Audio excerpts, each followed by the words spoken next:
I started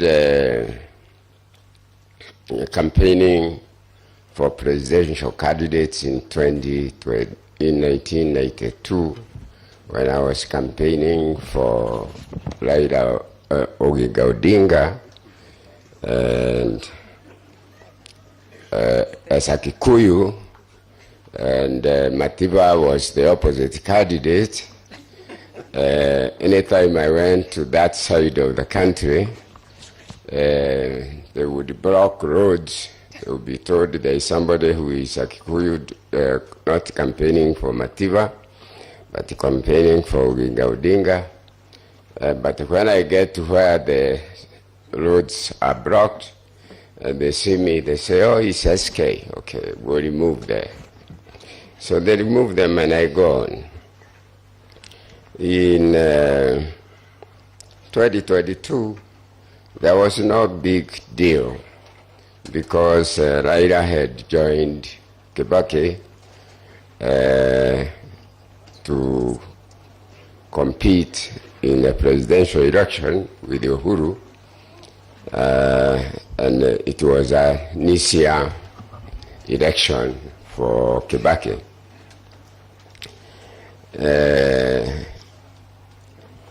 Then it came to 2007.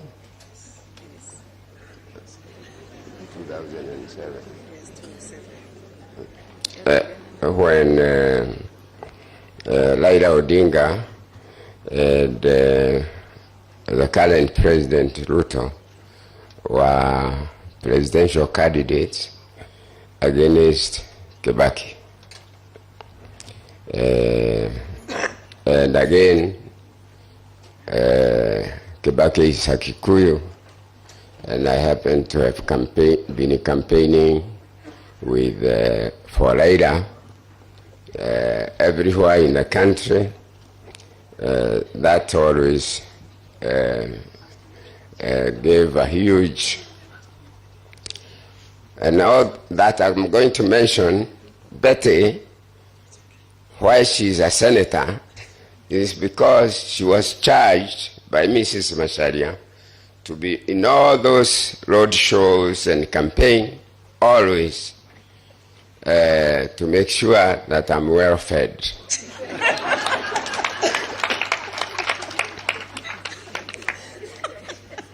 Then in 2017, 2012.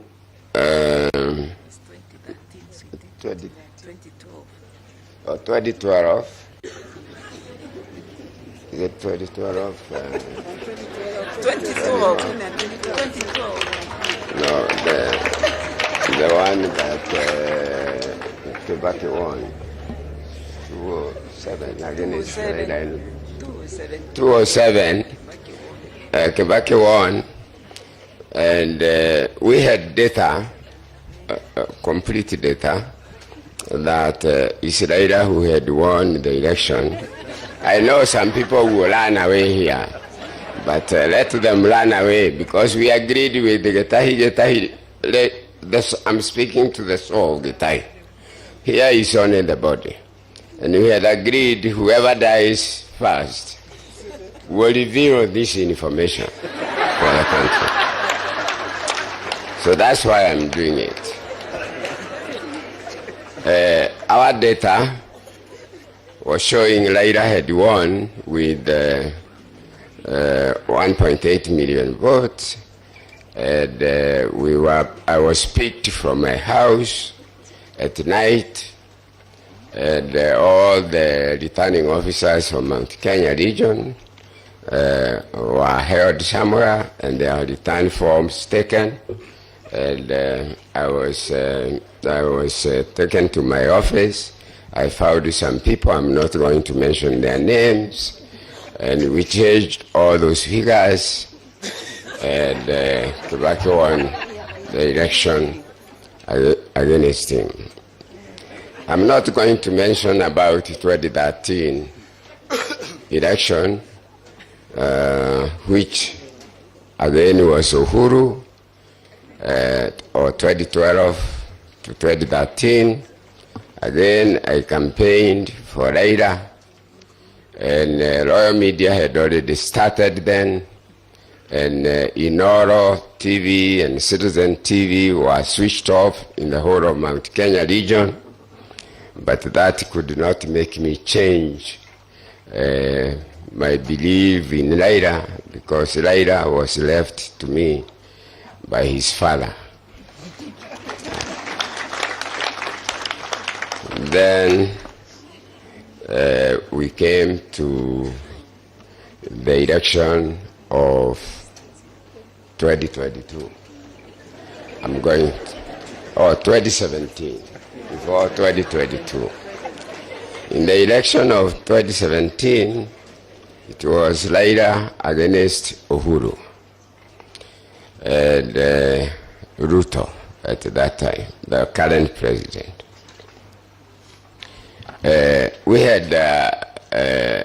learned that the register had been changed. You keep on pressing me, I won't stop. The register has been changed for voters.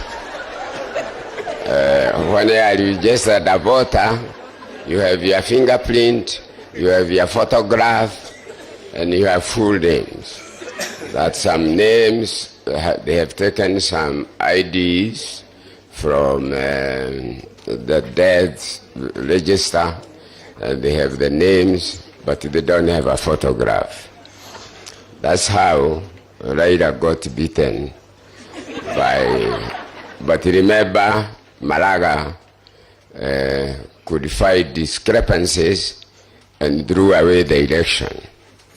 And Raila said he's not going to repeat the election with the IBC being not changed.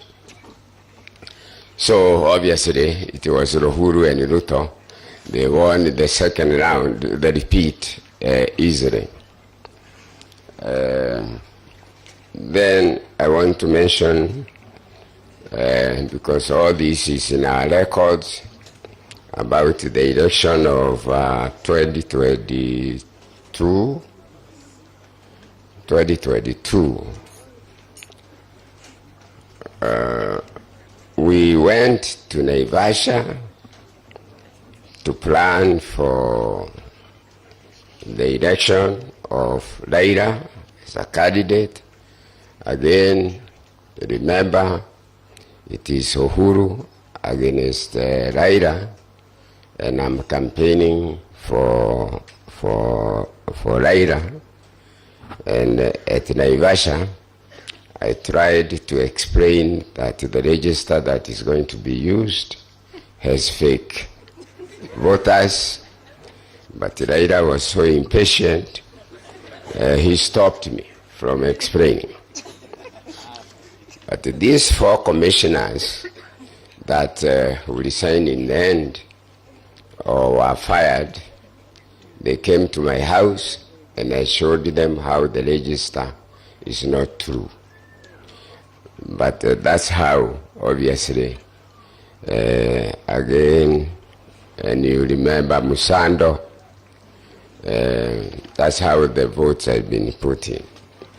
And now I come to 2022 election, whereby I try to convince Raila that the voter register that is going to be used is not proper, and they should give it to us, even if we are going to be his agents and organize the agents. He didn't think so, and because of the handshake with the Uhuru, he thought it is a free flow.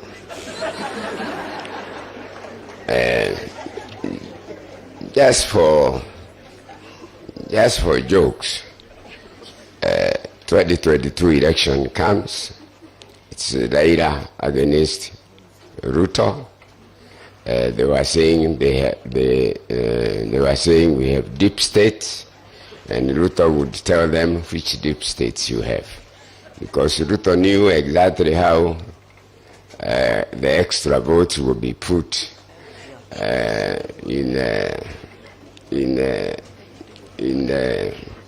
it doesn't matter. You know, I'm 82 years. If I get kidnapped or hijacked, 84. It doesn't matter. Kano has gone and he was younger than me. So we must just tell this, because I want to tell President Ruto, and it's good that Raila is here, if he wants to leave this country, good, because he's the president and we cannot do anything, yeah? Whether he won the election or he didn't win, he's the commander-in-chief of the armed forces. But the only thing that can help us is to make sure that a new register of voters is created.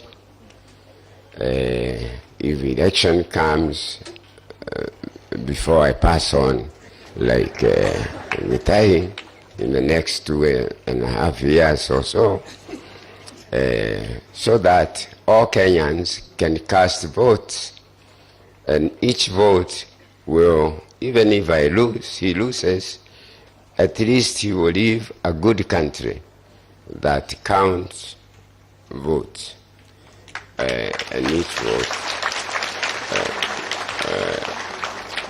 So,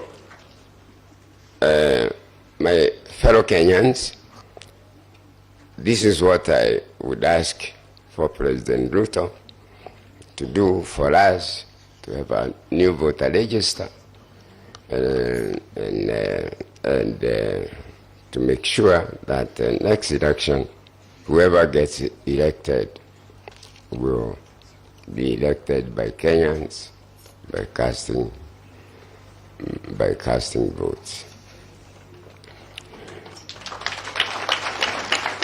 So, Mama Gashi, in all this election that I have campaigned for Raila throughout the country in road shows and so on, including the Kikuyu lads, where sometimes we would be even beaten, but Mama Gashi was always there in those vehicles.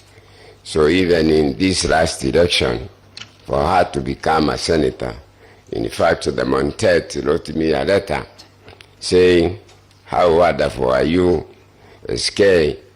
You could have convinced Raila to appoint you senator, but instead you selected our daughter to become senator.